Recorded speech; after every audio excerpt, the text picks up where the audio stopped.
So this is the third and final part of the presentation. Part 3, solving the problem. This is about how to apply the solution that we learned about human consciousness to the problem that our species is currently experiencing and going through. And again, the solution was consciousness being raised on a global level by raising it at the individual level. That is what we all really need to be focused on and working toward expanding our own awareness. Albert Einstein described the problem that we're experiencing in consciousness. He explained it this way. He said that no problem can be solved by the same level of consciousness that created it. And that's exactly the case. You cannot continue to do the same thing and expect a different result. We want to apply the same level of consciousness that created the problem and attempt to solve it that way, and it simply doesn't work that way. We have to elevate our consciousness, and from a higher perspective, we can then solve the problems that were created from a lower level of consciousness. Goethe said that none are more hopelessly enslaved than those who falsely believe they are free. If we buy into this illusion that freedom is what we have today, that this completely controlled society based on differential value and manufactured lack and fiat currency and all other forms of control and manipulation is true freedom, then we are living in a prison without the bars, with the bars that we really cannot see, yet we are still enslaved by. So we have to understand that what we have is not true freedom currently if we're really going to work toward the manifestation of true freedom in the world. Edmund Burke said that the only thing necessary for the triumph of evil is for good men to do nothing. And Thomas Paine said that these are the times that try men's souls. The summer soldier and the sunshine patriot will, in this crisis, shrink from the service of his country. But he that stands it now deserves the love and thanks of man and women. Tyranny, like hell, is not easily conquered. Yet we have this consolation with us, that the harder the conflict, the more glorious the triumph. We are currently living in the time of the apocalypse. People have a completely incorrect notion of what apocalypse means. This word comes from the Greek language, and if we break it down into its etymology, apo means to take away or to remove in Greek, and kalyptine means to cover or to conceal. So it's a veil of sorts. So the apocalypse is the taking away, the removal of that which has been concealed, the lifting of the veil. It's a great revealing process. That's what apocalypse means. It means the process of revealing, and what is being revealed is the truth. The truth is what is being unveiled. It is the revealing of that which has been hidden, that which has been occulted and is difficult to see is now being seen by many people.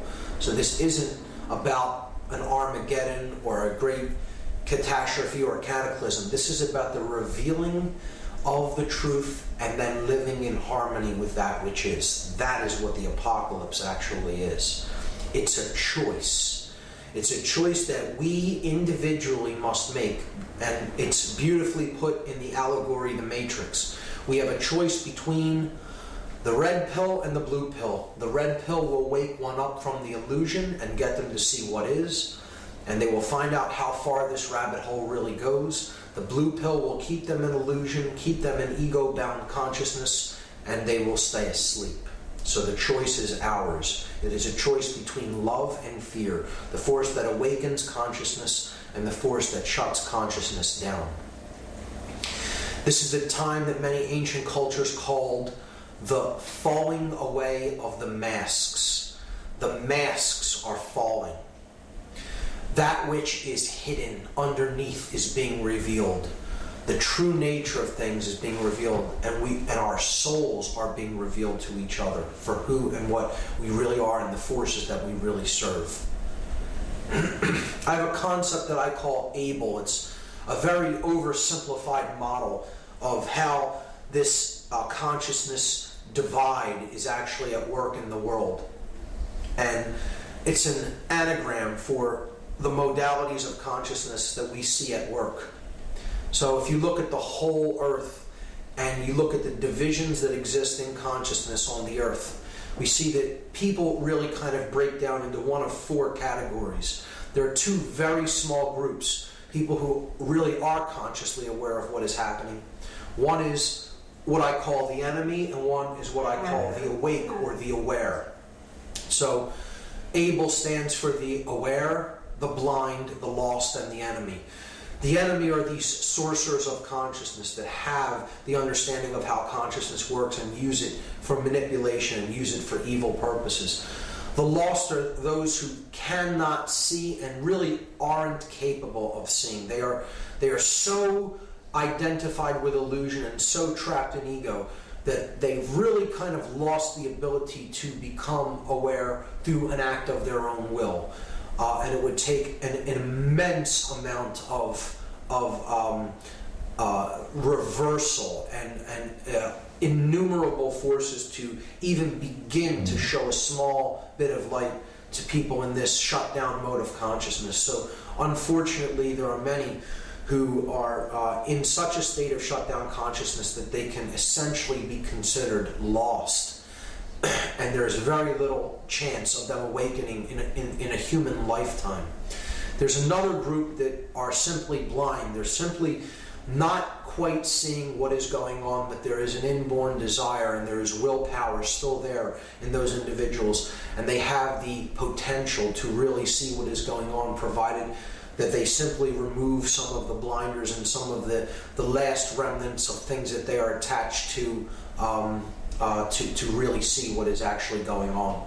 And then there's the aware, people who are coming into the light and are awakening to the knowledge of truth of what is actually occurring on this planet. And they are trying to help raise awareness in others to awaken, to help others to awake. You know, you can't actually create that process yourself. You can't really wake someone else up. Someone can only wake themselves up through looking into this knowledge on their own. It's a process of self-initiation. You can be an assistant in that process. That's what an alchemist is. He's an assistant to the process of awakening. He doesn't actually do it for anyone else. Each person is actually their own magician in that process, and they actually awaken their own consciousness. An alchemist can only hope to be an assistant to that process. So the concept of there is only one will, there is only one law ultimately, and there is really only one sin. The one will is the ascension of consciousness, the evolution of consciousness, the ladder that leads from lower levels of consciousness to higher levels of awareness and suffer. We live in harmony with that which is, we prosper, and we can attain order and peace and harmony. If we live in opposition to that which is, the truth, then we're going to be oppressed and enslaved. That's simply how the dynamic works. There is only one sin, and that one sin is tyranny. Whether it comes under the administration of an emperor or a queen or a Führer or a president. Tyranny always comes as a liberator. It always claims to be the liberator and that which is going to bring freedom and prosperity and order, but it ultimately ends up in one way. And these images are disturbing, but this is what tyranny really brings. Tyranny brings enslavement, and ultimately it brings death. It brings things like concentration camps, death camps, such as these disturbing images from the Third Reich. It brings a boneyard ultimately, and cooperating with tyranny is also part of tyranny. So it's not just those who are really doing it, it's those who are cooperating with it in any way. And I would term those who are cooperating with the process of tyranny as the selfless. And this doesn't mean selfless from a perspective of I'm not selfish. This is the capital S selfless. Those who have been robbed of the true connection with self. This is selflessness. These are those who have become Golemized, those who have been cut off from the Spirit. So I'm going to look at the concept of selflessness from two perspectives, from two allegorical perspectives. And the first is the movie Lord of the Rings. Look at the beings that are portrayed as the figures that are completely cut off from self in Lord of the Rings. You have Gollum. The ring brings him premature, brings him unnatural long life. It brings him suffering and attachment to the concepts that the ring embodies. Worshipping materialism, worshipping power. He's unwilling to let go of these things. He's unwilling to let go of ego. So he becomes a shriveled husk of his former self, Smeagol. The orcs used to be elvish creatures. They used to be elf-like beings, and then they became these monstrous beings, the orcs. The ring wraiths have no face. They're depicted as completely selfish, selfless. They have no identity underneath their mask. They're a total husk. And of course, you have the all-seeing eye, the dark consciousness of Sauron, who is disembodied. He totally doesn't have his former self form. He is completely a disembodied consciousness, a husk of his former self that is completely done in and is completely changed into something of that is completely not what he formerly used to be. So that eye just represents total ego, total illusion, and he is not anything of what he used to be. This is brilliantly portrayed in Star Wars. The master and slave relationship that's shown in Star Wars. The stormtroopers are the oppressors of the people of the former Galactic Republic, now the Galactic Empire. And they are all clones of each other, we find out in the later Star Wars episodes. They're clones of the same being, Jango Fett, because they have no unique identity. They're all the same underneath. They're copies of each other, or clones. The uniformed individuals who have given up their sense of sovereignty and self, and they have become clones of each other. They may be the masters given rulership over those in the Galactic Republic, the former Galactic Republic, and they oppress them, but they have a master, and their master is Darth Vader, the Lord of the Sith. He is a shriveled husk of his former self, who was Anakin Skywalker, who turned to the dark element of the Force and became half machine, half man. And he is not the ultimate ruler, because he himself has a master as one of the Sith. He is the apprentice, and then he has his master, Darth Sidious. Darth Sidious is a shriveled husk of his former self, Senator Palpatine. And he would seemingly be, in physical incarnation, the highest level of the hierarchy of power. So one would think, well, he doesn't have a master, but indeed he does have a master, because he is owned and controlled by the dark side of the Force itself. He is owned and controlled by his desire for power. His egoic will controls and dominates him. So he, in turn, is additionally a slave, in addition to all the rest of the slaves who are also masters. This is how control works. Everyone is a puppet on a string and has a puppet on strings under them. So it's an endless hierarchy of slave that is also master, and master that is also slave.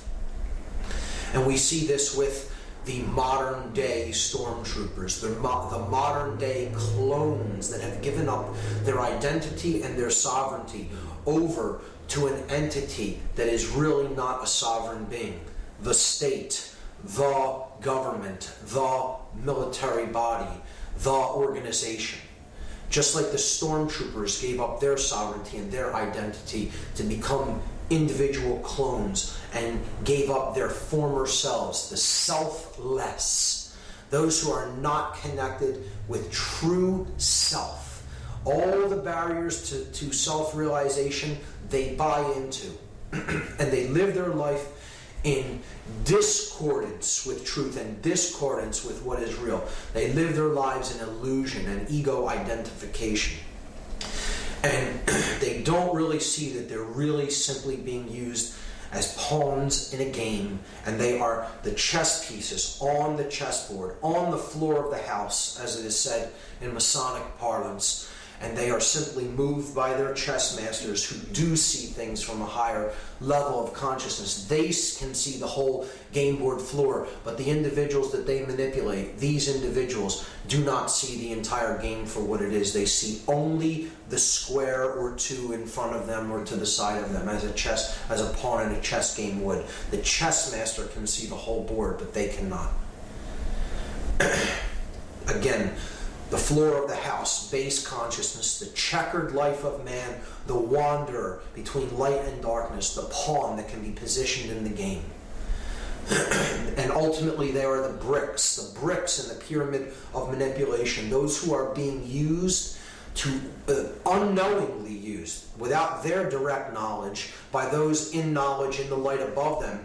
In their ignorance, they're being used as one of these bricks to build the pyramid of male dominator manipulation, the new world order system, to build the blade, the male dominator world. What we have to understand, the concept that we really need to understand going forward to enact these solutions, is what personal sovereignty is. We have to understand the conceptual idea of sovereignty at a deep level, understand what it really is, what it means, and how we can exercise sovereignty in our own lives. Sovereignty means that we are a unique being, and we are free by the nature of our birth into the cosmos. Our rights do not come from any man or any group of men or any organization. Our rights are inborn by the very nature of us being born into the world. We are all sons and daughters of God. No matter what you want to look at that concept of God, that creative generative principle as, we are all individual, unique expressions of that consciousness. We are all born free into the universe. No one can ever take that freedom away. They can believe that they have the right to do so, but ultimately they do not possess that right, because ultimately there is no authority in this realm. Any claims of authority are simply that, beings that are claiming authority over others, and others who actually accept and believe their claim that they have authority over them. But it doesn't exist in actual manifest reality. It is only a claim and a belief by those who accept the claim of authority. There is only one authority, and no man is it. This is enshrined, this principle of sovereignty is enshrined in the Declaration of Independence, a very high consciousness document. The language is extremely specific in the Declaration of Independence, and it reflects a high level of understanding and a high level of consciousness and an understanding of sovereignty. It says that we hold these truths to be self-evident. So it's not a belief, it's a truth. It's not questioned as a belief, it's self-evident. It's a truth that is self-evident. The language is very specific. It isn't a belief that we happen to kind of resonate with. It's a truth that is so obvious we recognize it as being self-evident. That all men are created equal. Created equal. That implies a creator. Okay? They are endowed by their creator. An endowment is a birthright. It is something that you come into the universe already owning, already possessing. It's a birthright by their creator. The creator is that which has endowed this right to us, has given it to us as a birthright with certain unalienable rights. Unalienable means these rights can never be separated from the individual. They cannot be made alien to the individual. Among these are life, liberty, and the pursuit of happiness. A very high consciousness document, and I think in our modern day and age in this country, we've really lost sight of these truths. We've really lost sight of what sovereignty really is. We need to go back and look to the consciousness of the individuals that comprised documents such as this and understand really what they were saying and what these statements that were made meant. And again, it's a declaration. It's a true statement of that which is, of independence, of no dependence upon anyone else, because we recognize our own personal sovereignty. The enemy of all personal sovereignty is what I call satanic illusion. This is the force. The word Satan or shaitan in Hebrew means the adversary, he who opposes, the oppositional force that tries to create strife and chaos in our life. That's what Satan really is. It's that force. And it does that job by illusion, through illusion and manipulation. It tries to get us to identify with things that aren't true and aren't real. That's what illusion is. Something that isn't true, we latch onto it, and because we latch onto it and refuse to detach from it, and we live according to something that isn't really true. We don't live in harmony with that which is, with truth. We try to live in disharmony with the truth because we're attached to an illusion that we've bought. All you can get out of that is suffering. You can't get any order out of that. You can only get chaos out of it. So satanic illusion is that which claims authority and claims the right to even draft laws into being. To write laws is a satanic illusion that's born in man, because we're trying to claim that we're an authority, that we in some form represent natural law and represent God. I understand the idea, how it's intended, but really all law is satanic illusion if you really come right down to it. Because if a law is in harmony with natural law, with higher law, with cosmic law, it need not even be codified or written down. If one recognizes natural law as such and lives in harmony with it, there is no need to write that down. It's a redundancy. Conversely, if any law is in opposition with natural law, then it need not. Conversely, if law is not in harmony with natural or cosmic law, it really need not be obeyed. It can be thrown out because one cannot be coerced into living in disharmony with natural law. And that's what all these new punitive laws that are coming in by this rogue administration and others that are to follow it really are. They are in disharmony with the natural law of creation.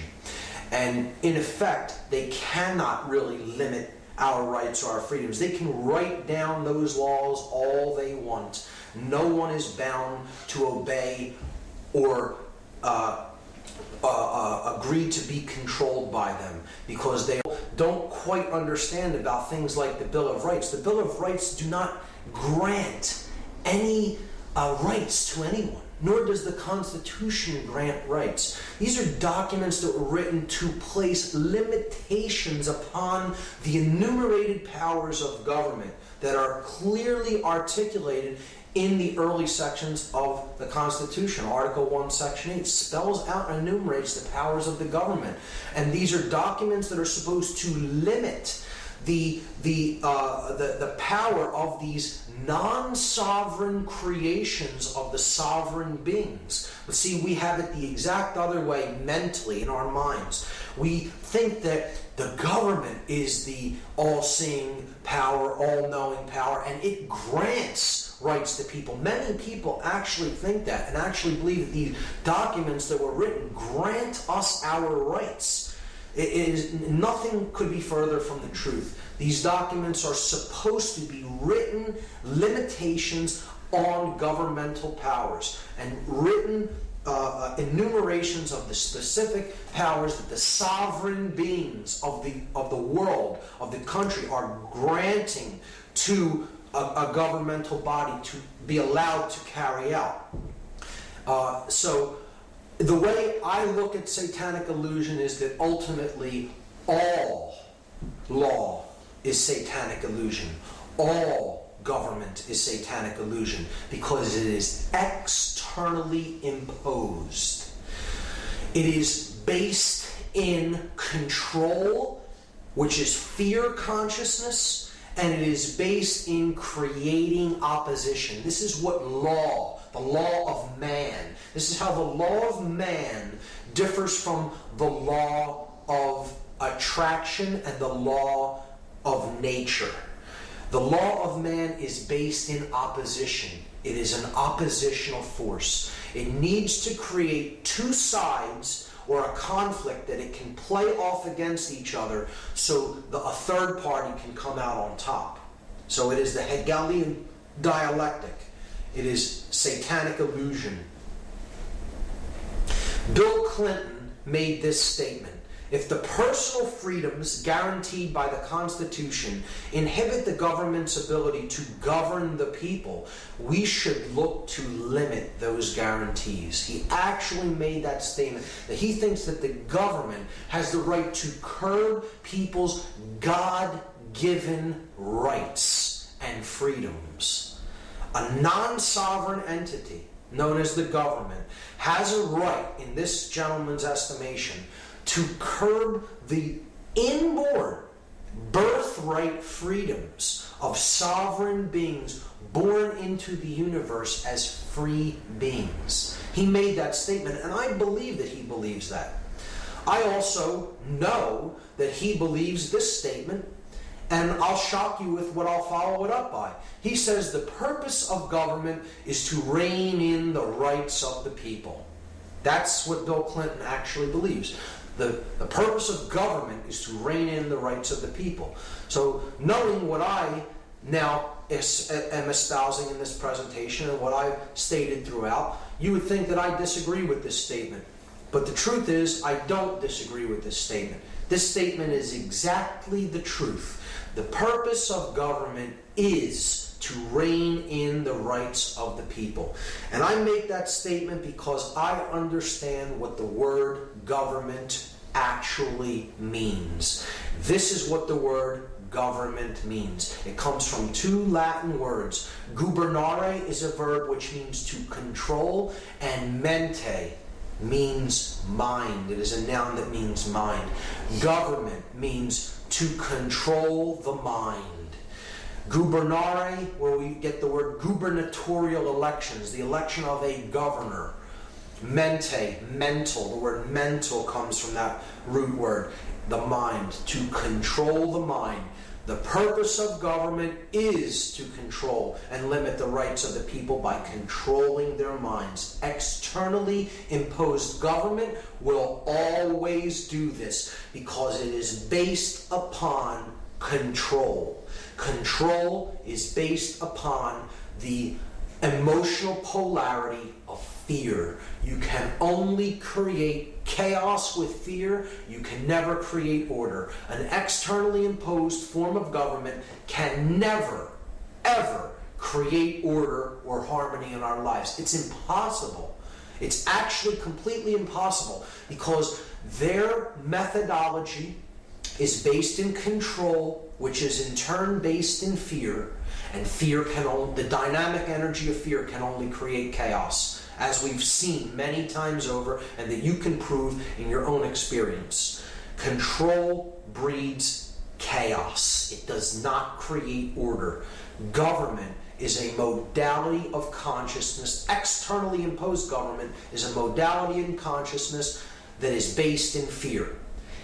The only kind of government that ever could work to create order is internal government. When we make the decision based on our recognition of natural law principles that are in effect, and we recognize them as such, and we live in harmony with those laws of creation, then we are controlling our own mind. We are existing in harmony with all three of the aspects of our consciousness: our thoughts, our emotions, and our actions. The body and the spirit unify in the level of mind. That level is controlled by us from within, not externally imposed. That kind of government could work. And if every being were to come to that level of consciousness, we could reach the natural state that man is intended to live upon this earth in. And it is this state: cooperative spiritual anarchy. Understand those three terms for exactly what they say. Cooperative, cooperation, existing in harmony with every other being.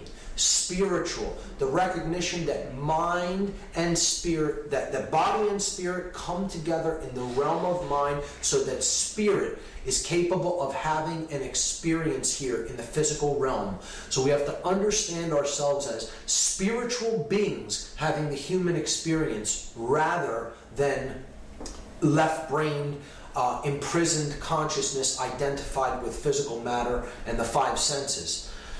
Anarchy meaning just what it says, not the negative connotation of that this word has picked up through propaganda and mind control. Anarchy is simply the absence of external rule, no rulership. It is understanding that we are all sovereign, free beings. No one has the right to control anyone else, and understanding that no one attempts to control anyone else either. Cooperative spiritual anarchy is the natural state that man is supposed to live in the world. We come to this level of consciousness and we live in this state of being, and we will have peace and we will have order. Bakunin, the father of modern anarchist philosophy, said that the liberty of man consists solely in this: that he obeys the laws of nature, natural law, because he himself has recognized them as such, and not because they have been imposed upon him externally by any foreign will whatsoever. This is the understanding of what true anarchy really means. It means no externally imposed control, because one is not existing in oppositional fear-based consciousness. And we need to arrive at that state of consciousness through our own recognition of what natural law is. And that can only happen when you raise consciousness to that level where you can understand how these forces are really at work in our lives. When you say the word anarchy to most people, again, they think of this word, chaos, which we've talked about many times throughout the presentation. But anarchy, true anarchy, does not bring chaos. True anarchy would in fact bring order, because it is based in freedom. What we have now is not order. We now have chaos, because our consciousness is ruled by the vibration of fear. And fear creates illusion. Fear is giving into illusion. It creates confusion within the individual. That creates the desire to control things externally, and there you have chaos resulting. You cannot create order with that dynamic, because chaos is based in fear. Once again, chaos based in fear and based in attempting to control things external to the self. The only way you can create order is through the recognition of and then deciding to live in harmony with the natural laws of the universe. And that is the vibration that is built on higher consciousness, and it is built on the emotional polarity of love. Love creates dominion within, the rulership of the kingdom of self within. This is what Jesus meant when he said the kingdom of heaven is within. So we need to recognize these forces at work, live in harmony with them. That is what the expansion of consciousness is. That is what living in a vibratory energy of love means. That creates internal dominion, that creates freedom in the external world, and ultimately it creates order. Everything that is ordered by divine principles and the divine intelligence that underlies nature. That's the only way order can ever be created. So those are the concepts to keep in mind when we talk about the way out. The actual grassroots solutions that we can employ to heal ourselves, to heal our consciousness, to unify the masculine and feminine energies that are indwelling within us, and to get out of this prison that we've let ourselves into. And the way out, I'm choosing 10 methodologies that are grassroots solutions for consciousness change. 10 again being a symbolic number representative of consciousness. We need to heal our individual worldview healing. We need to change the quality of our attention, of the information that we pay attention to, what we take into ourselves. We need to develop true present moment awareness. We need to change our diet and get onto healthy foods, whole foods. We need to detach from the current monetary system to the extent that it was within our capability to do so, because our monetary system, again, is a fiat system of currency that equals debt and enslavement. We need to practice the non-support of dominators and the dominator culture as a whole. The non-support of it, not the support of it, but the non-support of it. We need to develop what I term mindfulness, or what many ancient philosophers called mindfulness. We need to learn how to use entheogenic compounds in a conscious context. The use of entheogens can play a role in this transformation. We need to practice the power of positive thinking, and then we need to help others, be an assistant to others in the process of their personal awakening. So these are the 10 methodologies for grassroots, that are grassroots solutions for consciousness change, and I will take them one at a time. Worldview healing is the first grassroots solution for consciousness change, consciousness elevation. This is also known as the techniques of shamanism. Shamanism is essentially indigenous cultures' name for worldview healing. These are worldview healers. They are medicine men in the true sense. People who practice indigenous tribal medicine. And it's not just medicine for healing the body. It's medicine for healing the spirit, for healing the soul, for healing our worldview. This is a great slide I found online. The opposite of good is not evil. The opposite of good is apathy.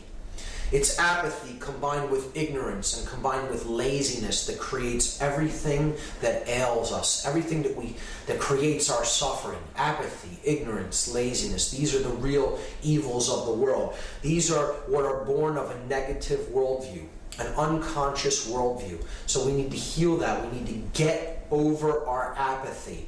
Care is the grand architect of the universe. It's what bears everything into manifestation, what we care about. And we have to examine what we care about, what we're focused on, and what the real goal of what we're trying to achieve in the world really is. Is it our own personal comfort? Or is it really the alleviation of suffering for everyone here? Because we recognize we're all in this together, we're all one consciousness experiencing itself subjectively, and everyone else's suffering is also our own suffering. That is what conscience really means. That's what real responsibility is that understanding. And we need to get to that level of consciousness if we're ever going to truly unify and be one world, recognize that we're actually all one consciousness.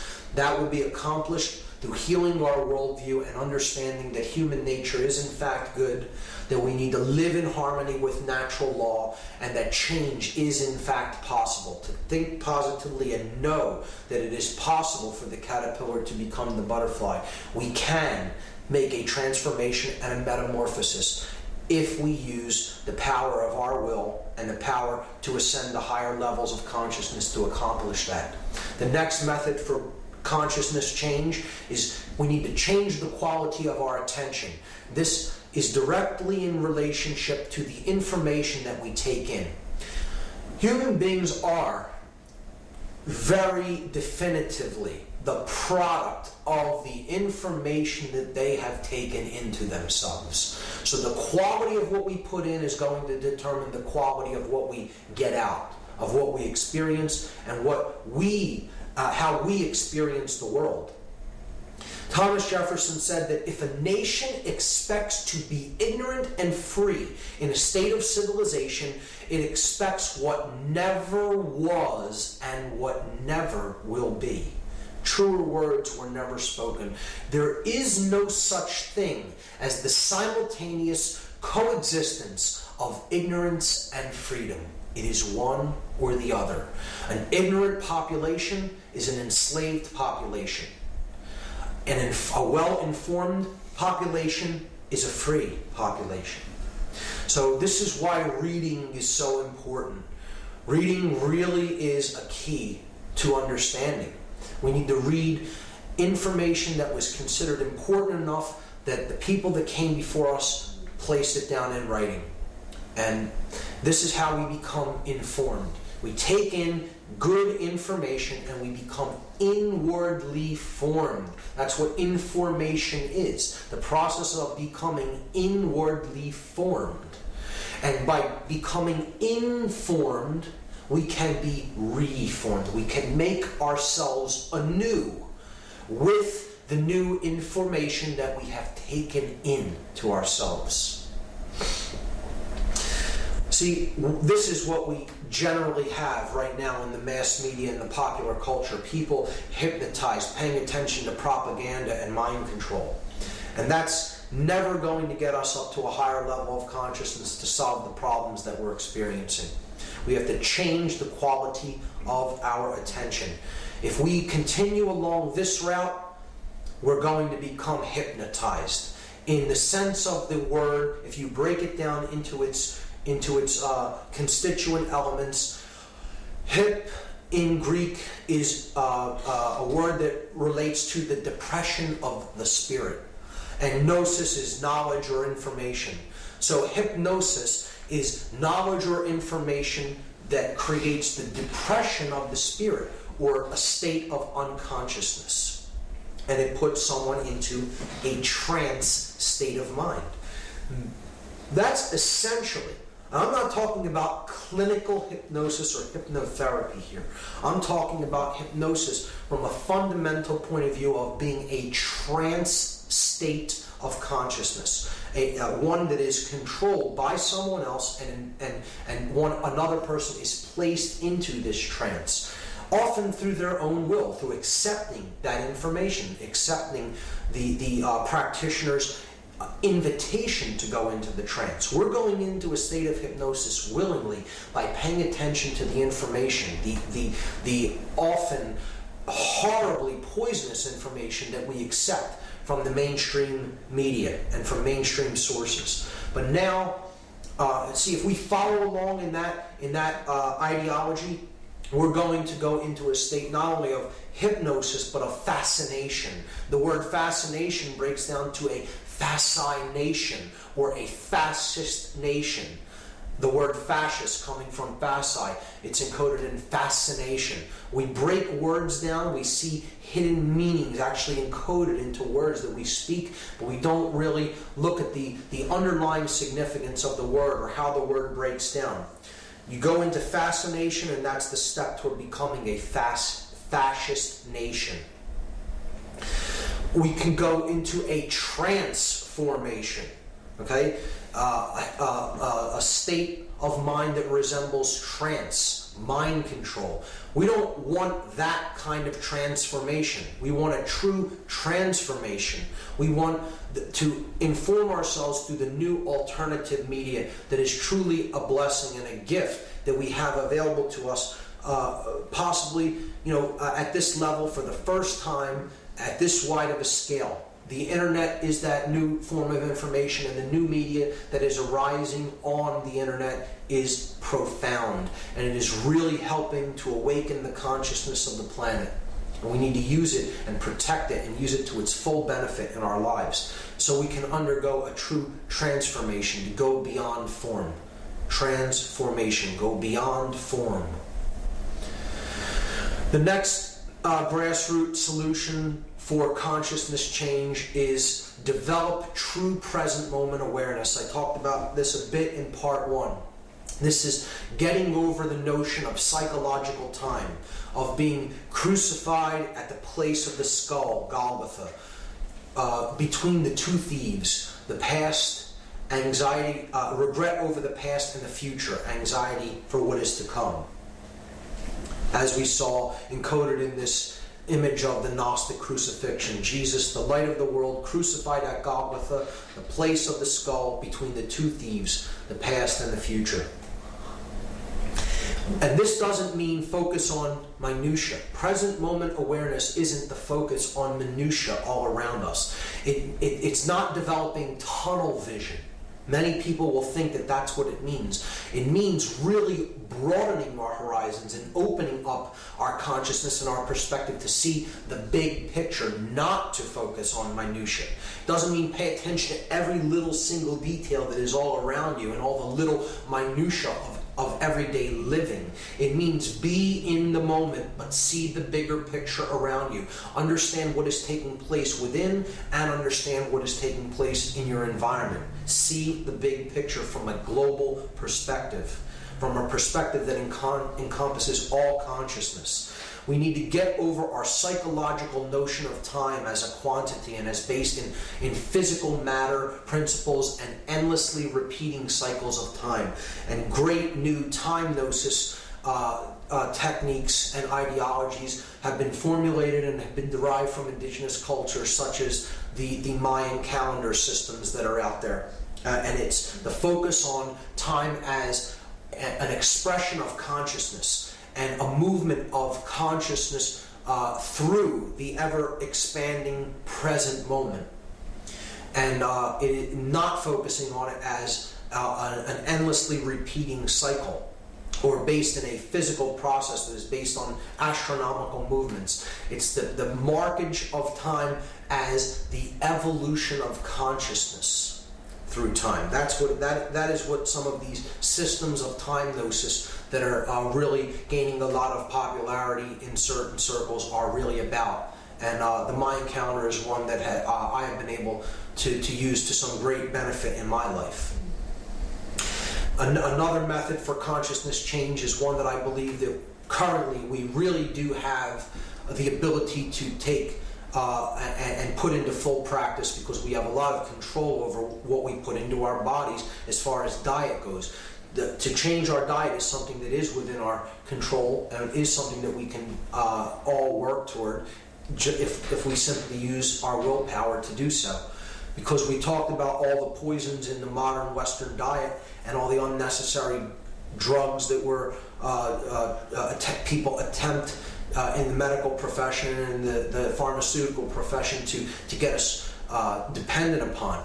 The idea is to detach from these poison foods and really get focused on organic foods, organic farming, local food production for local populations, because there's less stress on the resources and on the land, and less dependency on oil and trucking resources in from other areas. So organic food diet, whole foods, really nutritious foods, get off of high amounts of sugar, high glycemic index foods, high carbohydrate levels, high sugar levels, just really poisonous compounds in food. Get off of GMO foods, genetically modified foods, and on to just good, whole, organic foods. and that you'll really see a change in the consciousness. You'll see not only a change in the body, but you'll see a change in the clarity of your ability to focus your mind and to really put your thoughts into manifestation. You really are what you eat. It actually is true, and the body reacts to what is put into it. So it's not just inwardly forming ourselves through the information we take in, it's also what we physically put into our body to use as fuel. And this drives the brain. The diet has to do with the health of the brain, most certainly. So this is one that we all can do, and it's within our control if we use our willpower to change our diet for the better. Monetary detachment is one of the hardest methods to actually put into practice because we have little control over everyone using the monetary system. We are largely at the mercy of other people using these currency systems that are in use around us, so it's difficult to detach from the monetary system.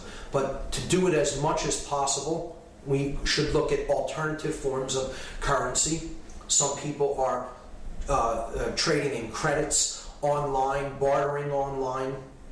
There's different forms of cities that are being used as hedges against the dollar and ways to detach as much as possible from the fiat currency system that's really tanking from the inflation that's going on right now. Local systems of barter are also a good way to deal with monetary detachment. And taxation. We have to consciously make up our minds whether we actually want to take part in the tax system. It is a system that is known as a system of voluntary compliance. There really is not a law that makes it actually view an average American citizen liable to pay income taxes. We are voluntarily complying with this by signing these statements and these papers, and many researchers have written about this and have waged this battle to show people that the income tax is in fact unconstitutional, and it is a system of voluntary compliance that, knowing what our tax dollars are being used for to create more forms of control and wage more wars of aggression, we need to really make up our minds as individuals whether we are going to continue to go along with these practices. The next method of the next grassroots solution for consciousness change that we can employ is to begin to detach from our support for those acting in the role of dominator. This is a very important one and a very difficult one for many people to really comprehend and to really come to terms with, because often these are people we know in our lives, that we love in our lives, and that we may understand when we come up to a high enough level of consciousness really aren't helping the situation. In fact, if we understand how the dynamics of creation work, they're really imbalancing the situation more and more and more and more. So we have to try to educate ourselves about what is happening in these instances, and then try to bring that information to the people involved in these roles to the extent that they are capable of understanding it. Gerald Massey, Egyptologist, said, "They must find it difficult, those who have taken authority as truth rather than truth as authority." The truth is the authority. Authority is not truth. It is not true that there is authority. But the truth, it itself is the authority that we need to live in compliance with. The dominators of the world have it exactly the other way around. They believe that there is such a thing as authority and the right to control others externally. And I'm not saying everyone should be running around doing whatever they feel like doing to people. That isn't what I'm saying either. I'm saying that control is really not the answer. Proper education is the answer. properly educating people and getting them to live in harmony with natural law, not because they fear punishment, not because they fear reprisal, but because they have recognized the laws of creation, natural law that is in operation around them, and they understand that living in harmony with that is the only thing that can bring order to their lives. So these are the dominators of our culture, like the stormtroopers in Star Wars, the clones, so to speak, those who are exactly the same as each other and who think the same and act the same and follow orders like robotically programmed drones. And that's what the mind control of indoctrination that these people are put through, to this regimented system of hierarchy and chain of command. It's what it is all about. It is about programming the mind to react, the reactive mind, the reptile brain. They're trapped in the R complex of the brain, base consciousness. And as such, again, I said this in part one, these are the most oppressed people. They're the most oppressed. We may think of them as oppressors, and that they may act in their roles, they may act as oppressors. However, they're actually the most oppressed themselves, because their consciousness is actually the most devastated out of anybody's. And if you really looked at a very deep, focused controller's brain, if you looked at a PET scan or a SPECT scan of their brain, you would see that the neocortex is in utter disarray. The chemical coherence of the electrochemical activity of the neocortex is devastated in a dominator's brain, because it is so imbalanced toward the left hemisphere that they are so driven by the reptile instinct, and they're so driven by adrenal rushes that the neocortex is in a very bad state of disrepair. It's physical brain damage is what it really is. Not to be extremely harsh about it, but that's what it is. That's what we're talking about. We're talking about a physical disease. If you looked at the neocortex of some of these individuals, you would see that this is a physical pattern of brain damage that is actually done to their neocortex through these levels of mind control and imbalance.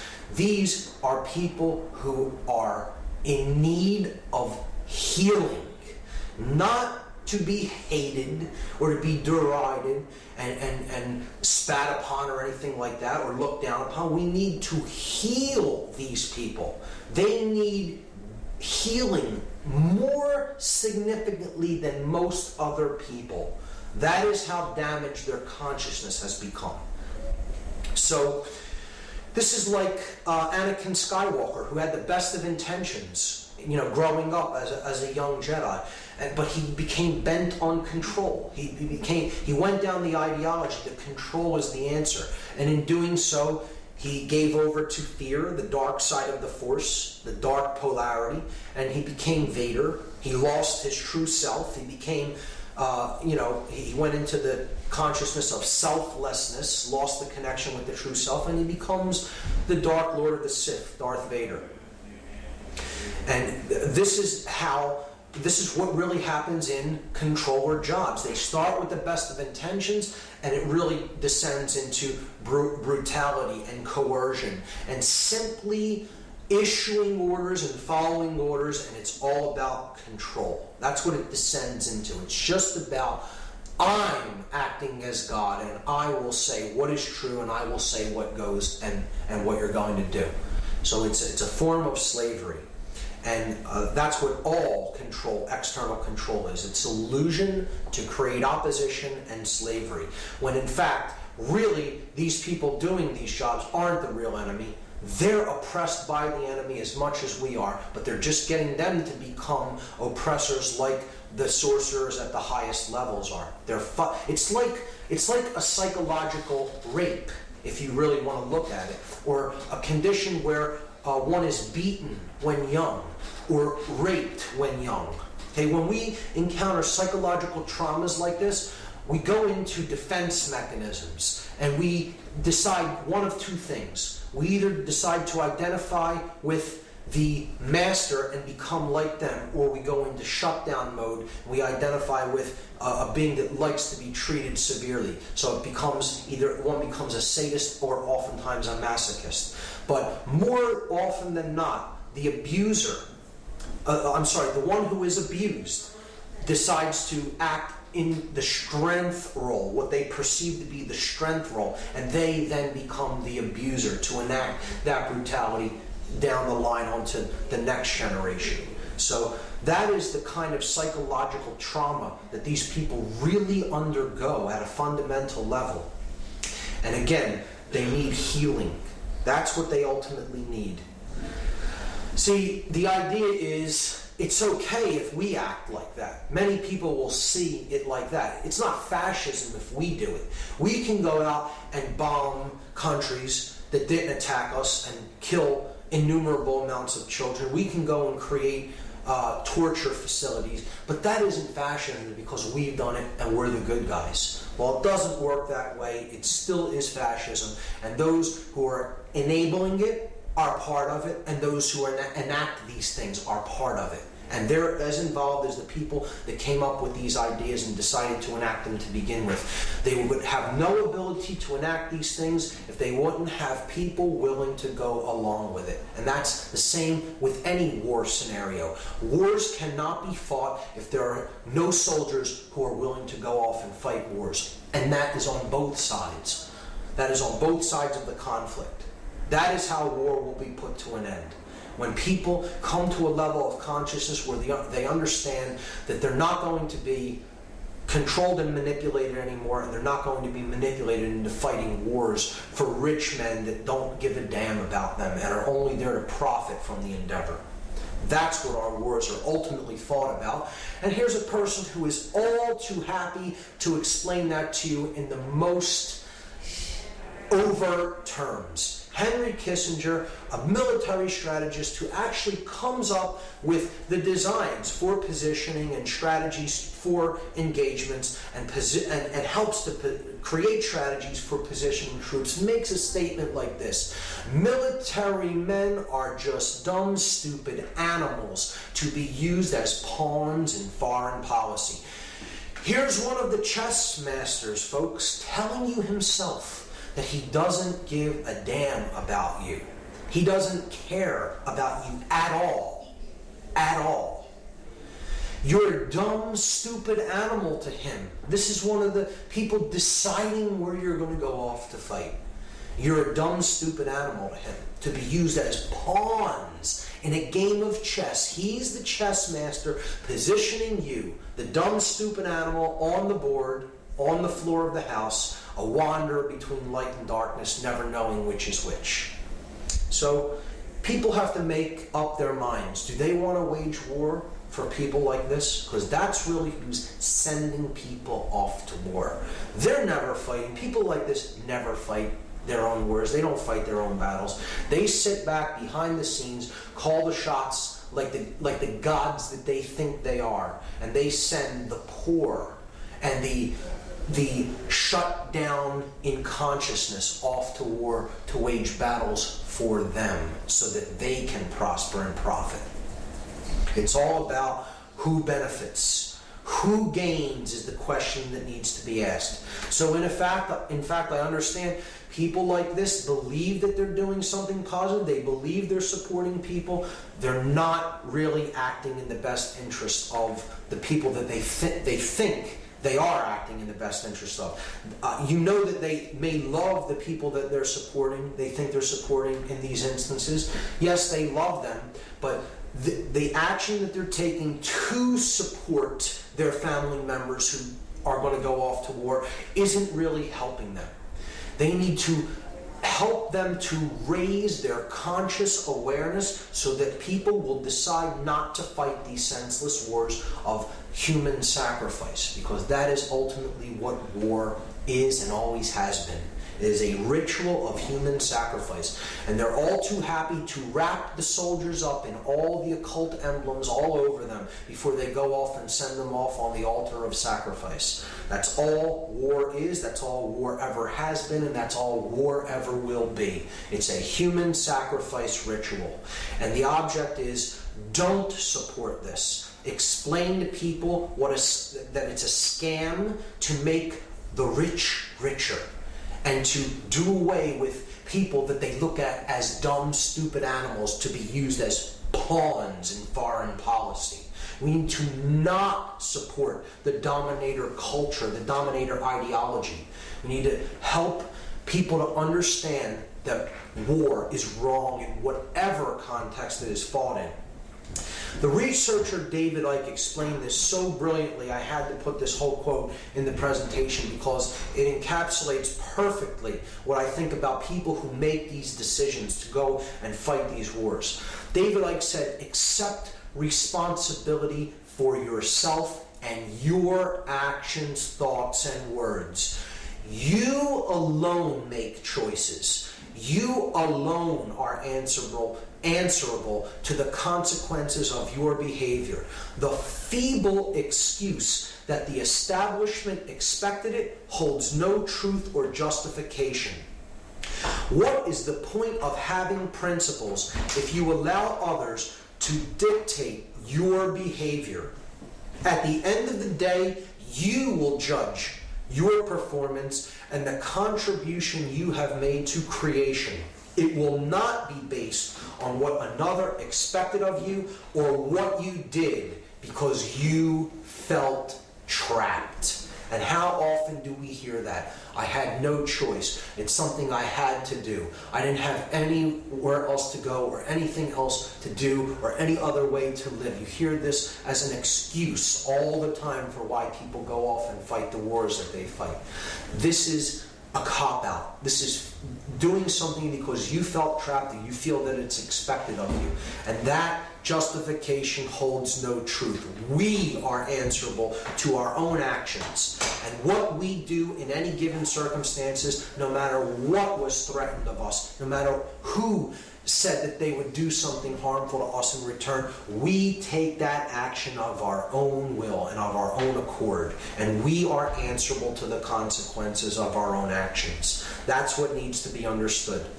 And in this role, in this helping, this process of healing, women can play an immensely powerful role and have and will continue to have an incredibly powerful effect in this understanding of what the dominator culture is all about, and help to explain and talk with and really delve into the psychological makeup of the men that they love, because let's face it, most of the people enacting this domination are men. Okay, they're the physically stronger of the sexes as far as a physical build and physical makeup and physical strength. So they're the ones who are really employed as this strong arm for the force that the sorcerers need to enact their will.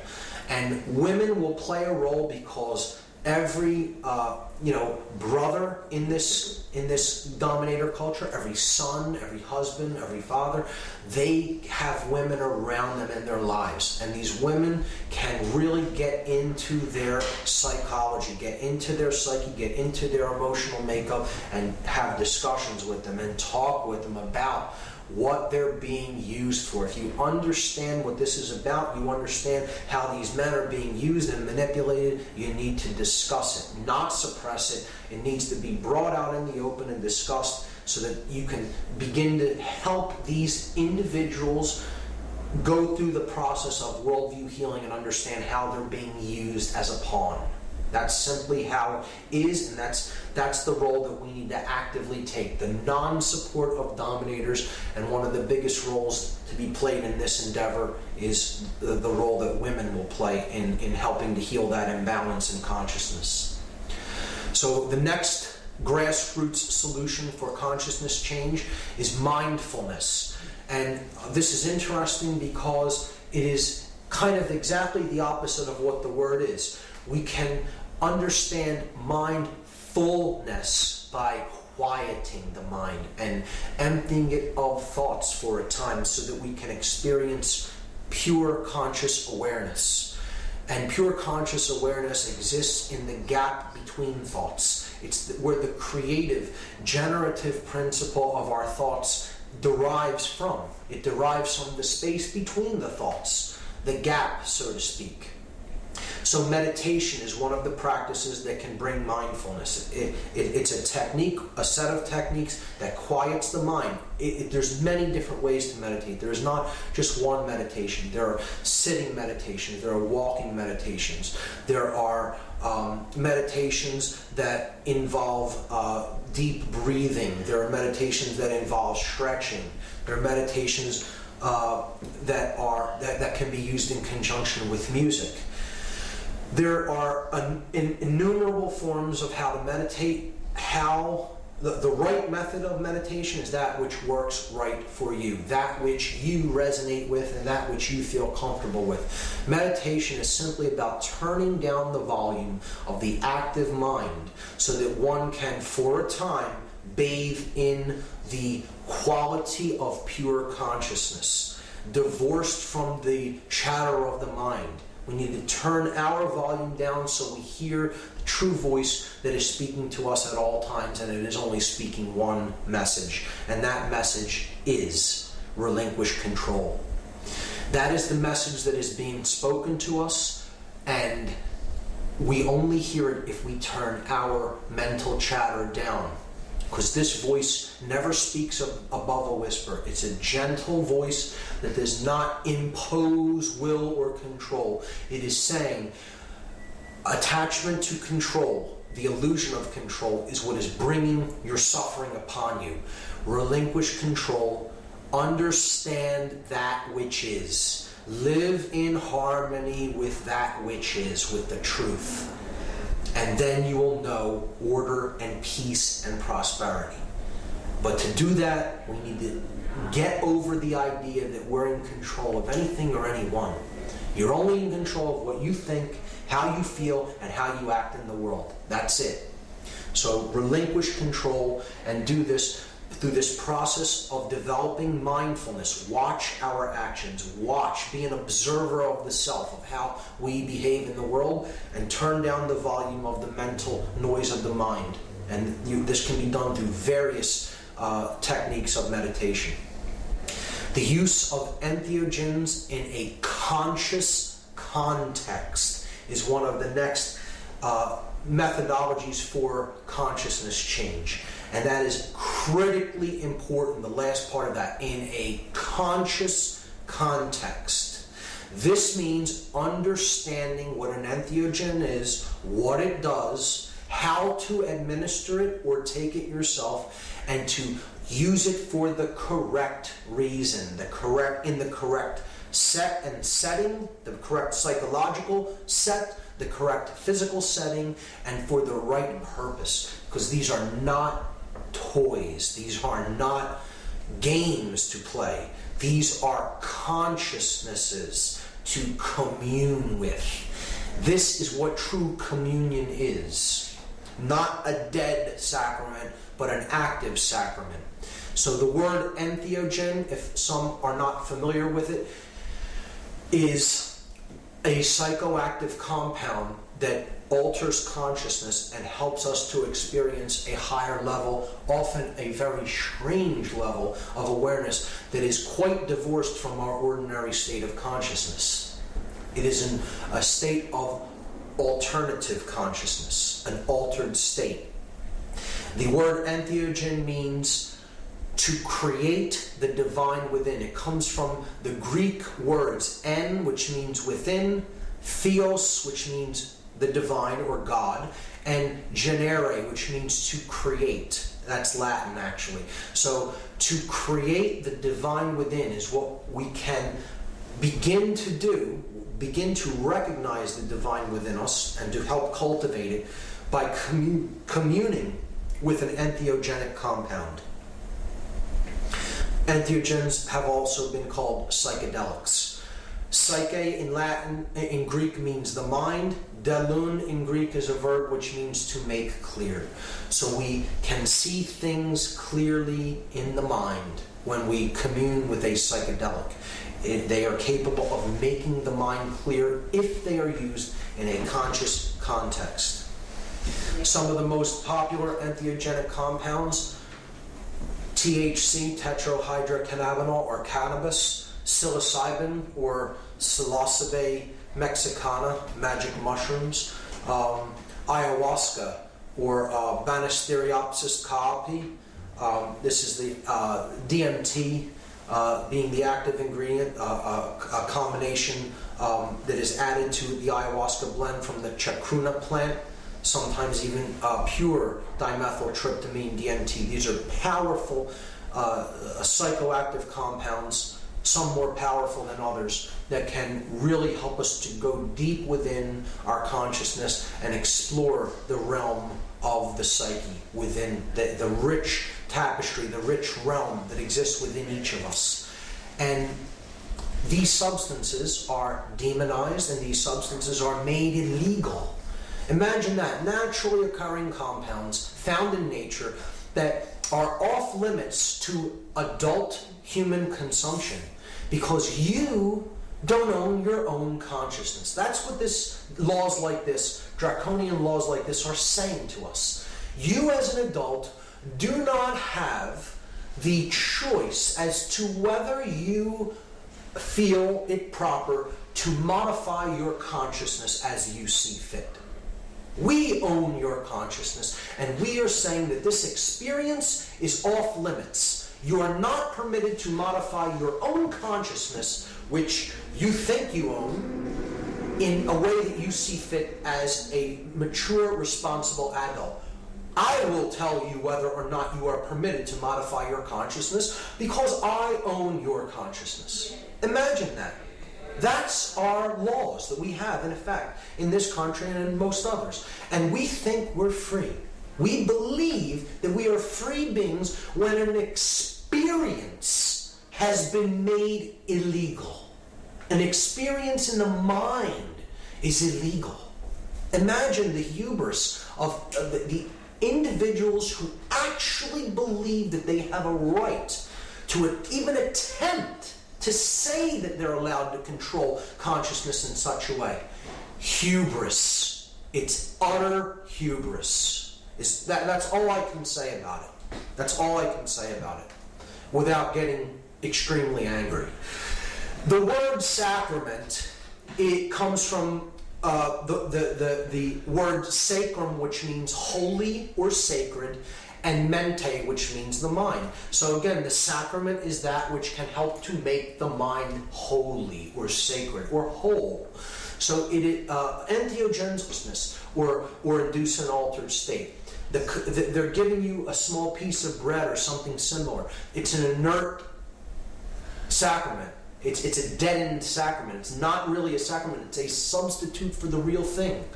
That isn't what a sacrament is. A sacrament is an active communion with another intelligence. And that's what entheogens are. Not to be trifled with.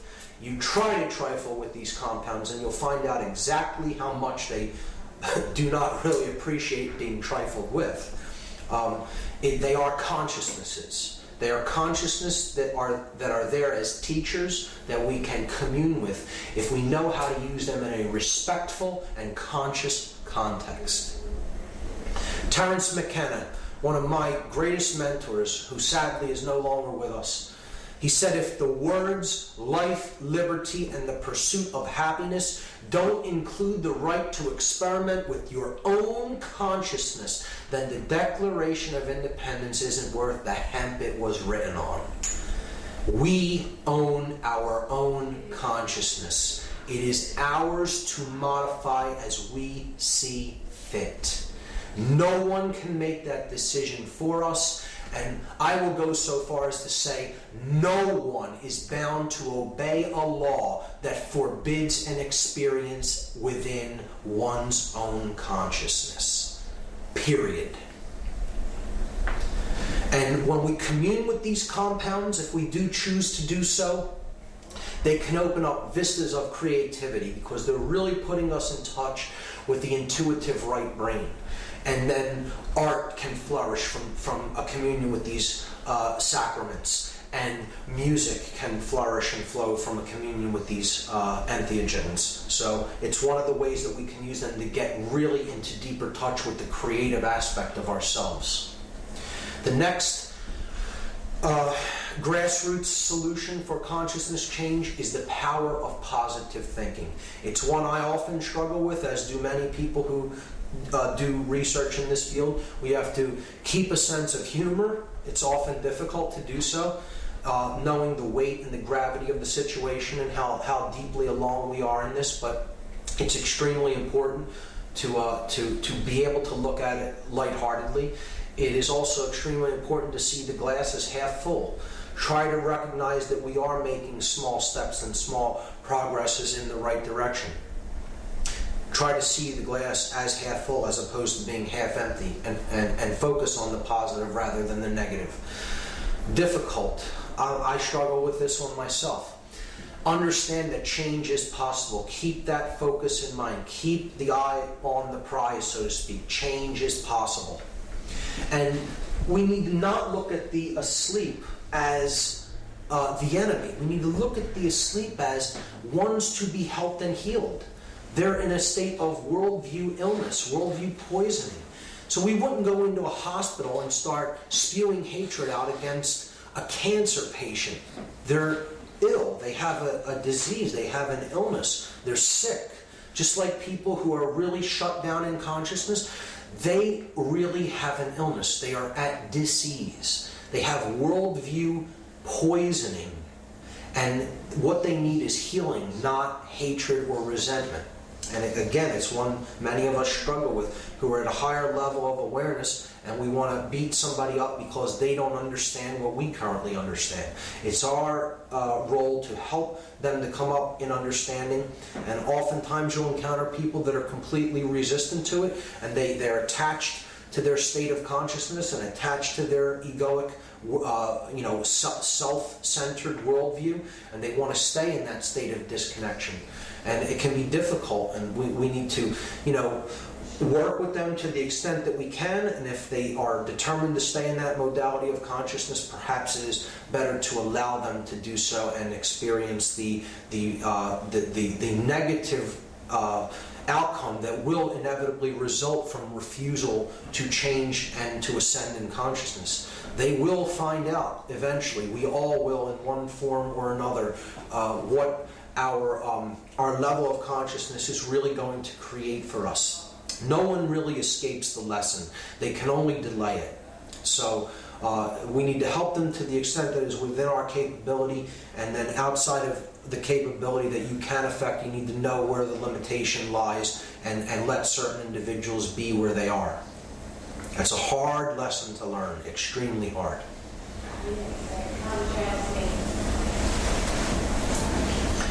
So the final grassroots solution for consciousness change is to begin to reach out and teach others. And we can do this when we ourselves have reached a certain level of higher awareness, when we feel that we've grasped these concepts enough that we can begin to explain them in a way that others are capable of understanding, and in a way that they can use to improve their own life. And we should do this only when we reach what I call the 3 R's. The first of which is respect. We need to understand that the word respect is from Latin. It means means again, and spectare means to look at. So it is to take another look. That's what respect really means, to look at again. And in this context, what I mean by respect is we have taken another look at ourselves first before we really go out and attempt to bring this information to others. We've come to a place of self-respect, self-examination. We've looked at ourselves. We've given ourselves a second look. We need to come to a place of remembrance. We have been dismembered in our past. We've all fallen in consciousness and had times when we have fallen from our higher selves. and acted in ways that we're not proud of. But a true teacher is one who has remembered what the true self is. They have remembered themselves, brought all the pieces back together. And when they have become remembered, they have reminded themselves. They have re-enabled the proper worldview. They have re-enabled the proper operation of the mind, been reminded. And the third R is responsibility.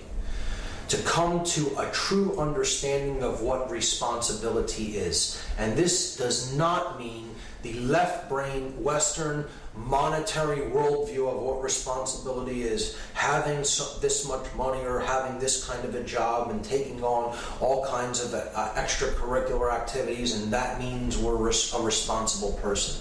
That isn't what true responsibility is. True responsibility is responsibility. It is the ability to respond to the circumstances and the situations that we find ourselves in consciousness, because we are aware of what is going on within ourselves and in our surroundings, and therefore we have the ability to respond to anything that, in a proper way, in a balanced way, to any scenarios that might come up or might develop. That is what true responsibility is, and it is the understanding that, again, everything is connected. There is no separation between self and others, and every being's suffering is our own. There will be suffering here for as long as one being is suffering. That is how you know that you're in any kind of a condition of suffering. You ask the question, is there even one other who suffers? And if the answer is yes, then you know that you're suffering, because there's no separation between that other and yourself. That recognition is what real responsibility is founded upon. And when we have the 3 R's, we can give birth to the 3 C's through teaching. And this is helping conscience to be born into the world. Care. It's all about that 4-letter word, care. What we care about is the creator of our experience. And if we care to do the right thing, conscience is born within us. This is the second birth. This is to truly be born again, is to be born in conscience. And this comes from the Latin con, which means together, and scieo sciere, which means to know or to understand. So conscience is common sense. It is that which we all know together. To know together is to undergo conversion in this process of teaching ourselves, and we help others to undergo the process of conversion. So this word is similar to the word converse, to have a conversation or a conversion. This comes from the Latin words con, which means together, and versare, which means to change. So to undergo a conversion or to converse, to have a conversation, is to change together. To undergo a process of change together is to undergo conversion. And ultimately, it's about developing conviction. Conviction, or to become convinced of something. Not because you simply believe it because someone else has told it to you, but because you yourself have recognized it as such, as truth. The truth is told so as to be understood. It will be recognized as such. That is what the truth is ultimately about. Not belief. It is about gnosis. It is about the understanding of something from the direct experience of that thing. Because we ourselves have gone off onto the path and we have come to a place of conviction. We've become convinced of it because we ourselves have directly experienced that thing. And that means we have come to a place together of victory.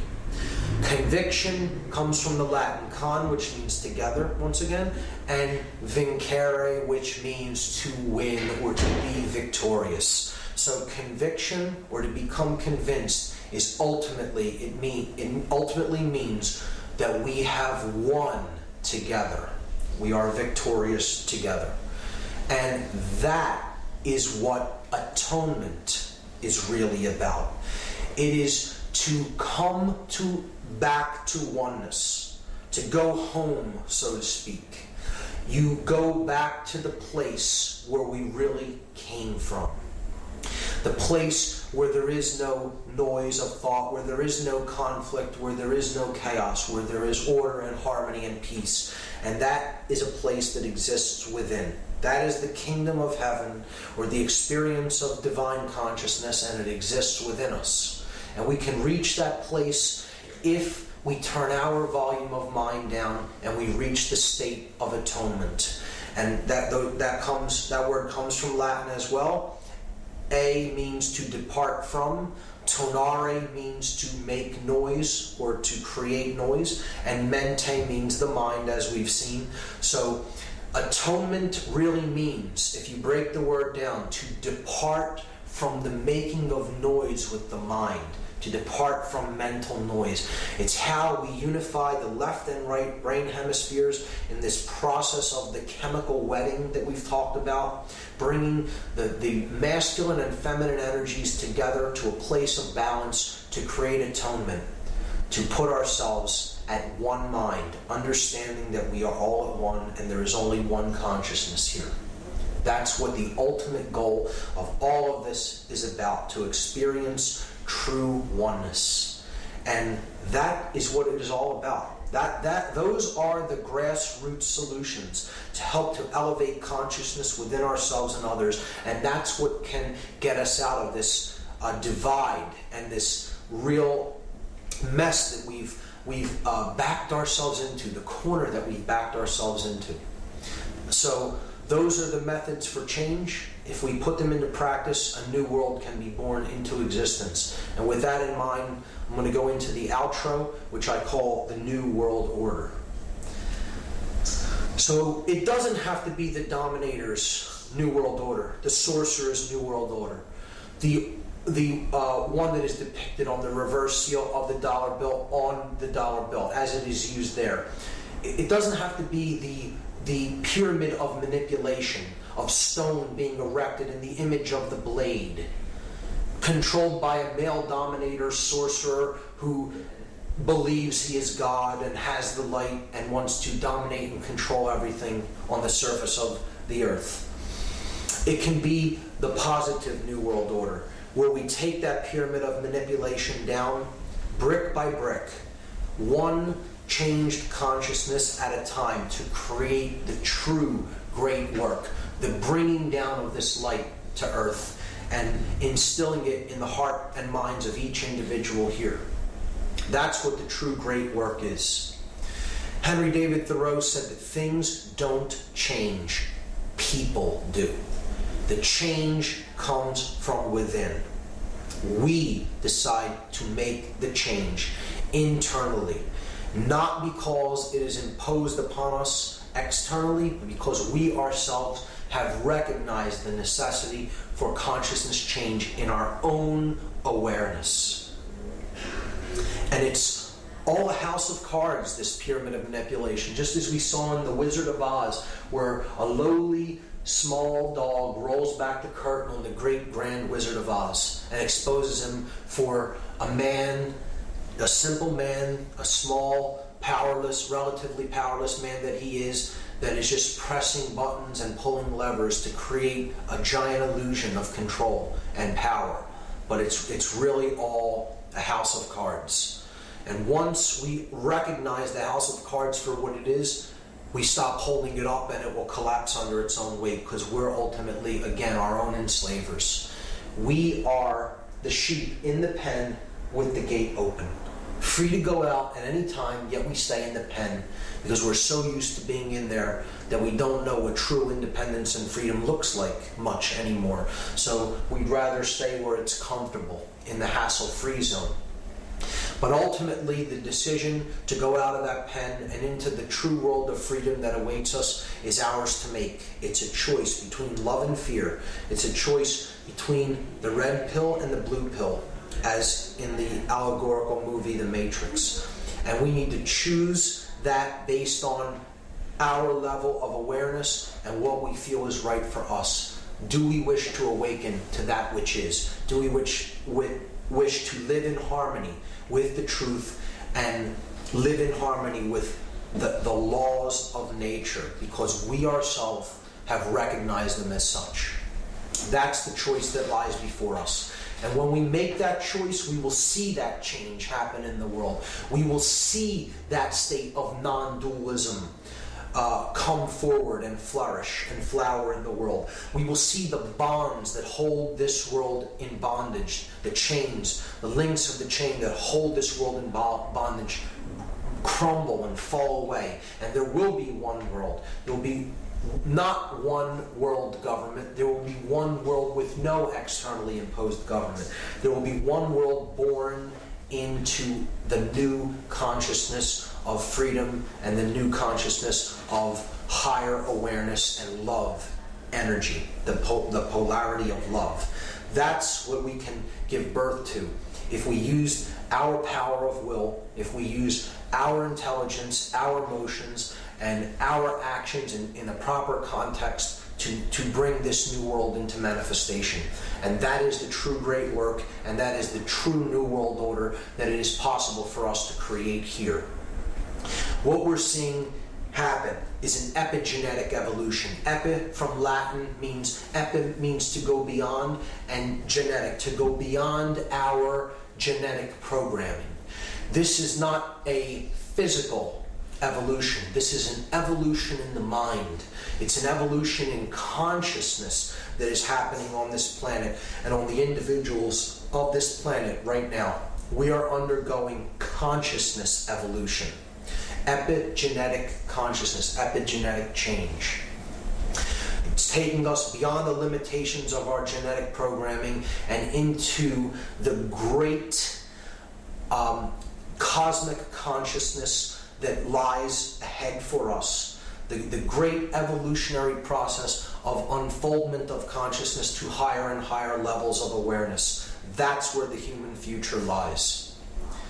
And we can see that world. We can see that process coming into fruition.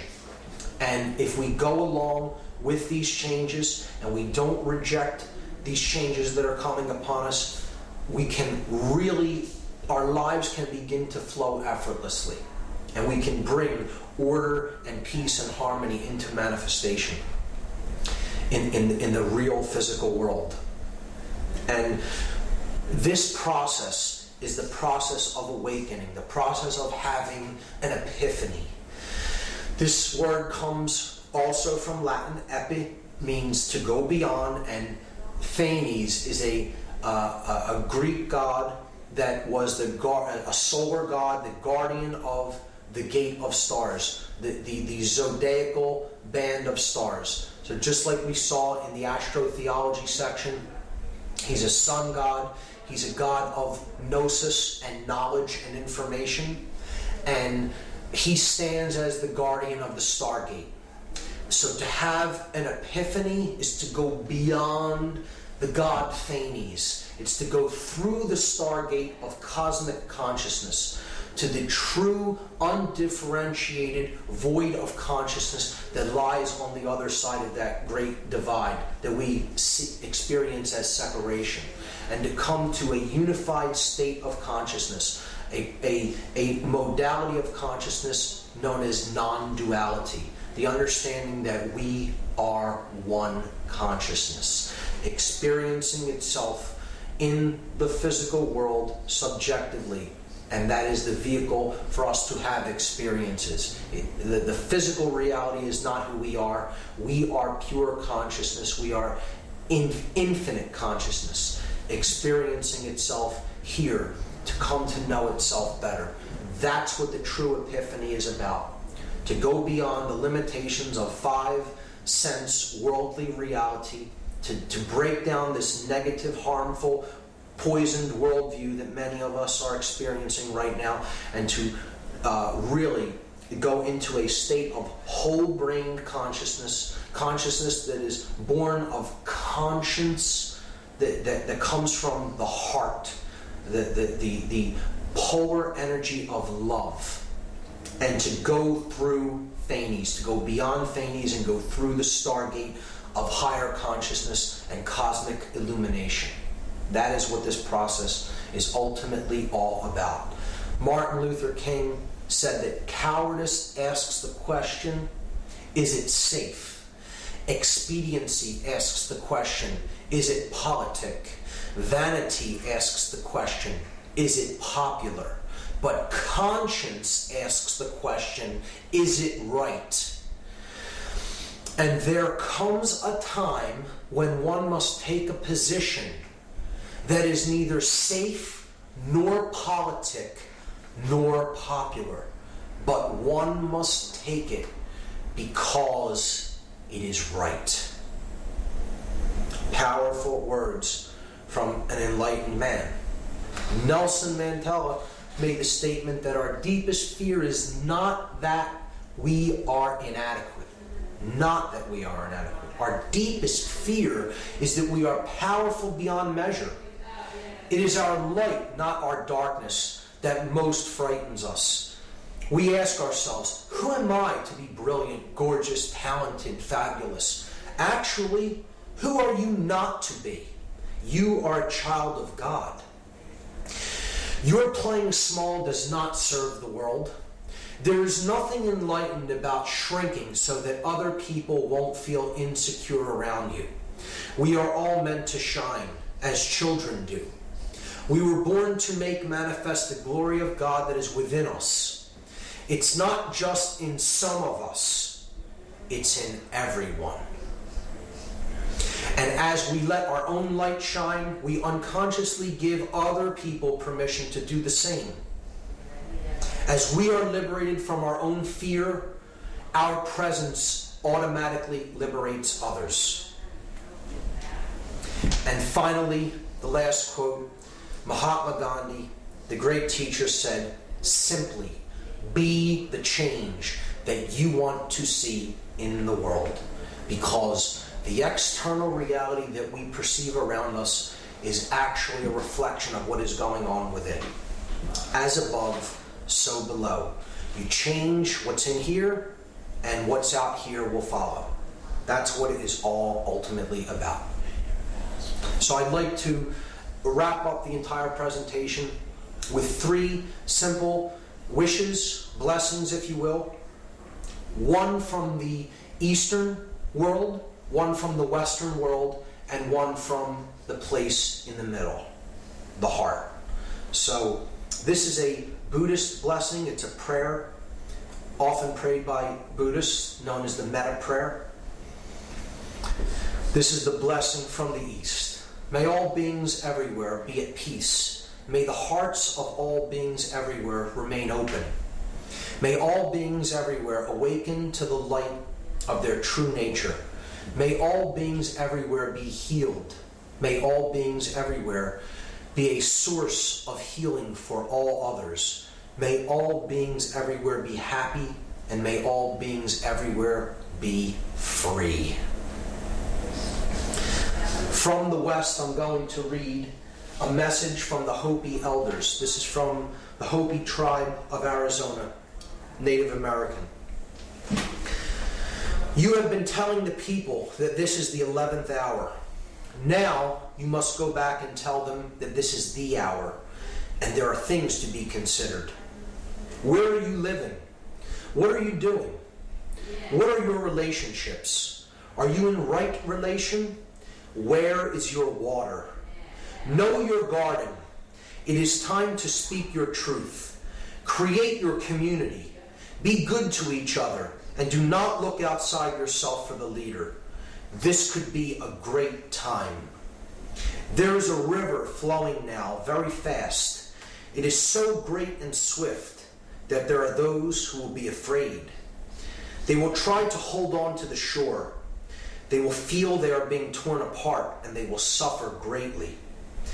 No, this river has its destination. The elders say we must let go of the shore, push off into the middle of the river, keep our eyes open and our heads above the water, see who is in there with you, and celebrate. At this time in history, we are to take nothing personally, least of all ourselves. For the moment that we do, our spiritual growth and journey comes to a halt. The time of the lone wolf is over. Gather yourselves. Banish the word struggle from your attitude and your vocabulary. All that we do now must be done in a sacred manner and in celebration. We are the ones we have been waiting for. Extremely powerful message from the WOEIH elders. And finally, I'd like to wrap up the entire presentation with a blessing from the middle. In my words, very simply put, as you prepare to go on this journey for yourself and go through the stargate of cosmic awareness, of higher levels of awareness and enlightenment, my wish for you is simply this. Have no fear. Be not confused. Lose control.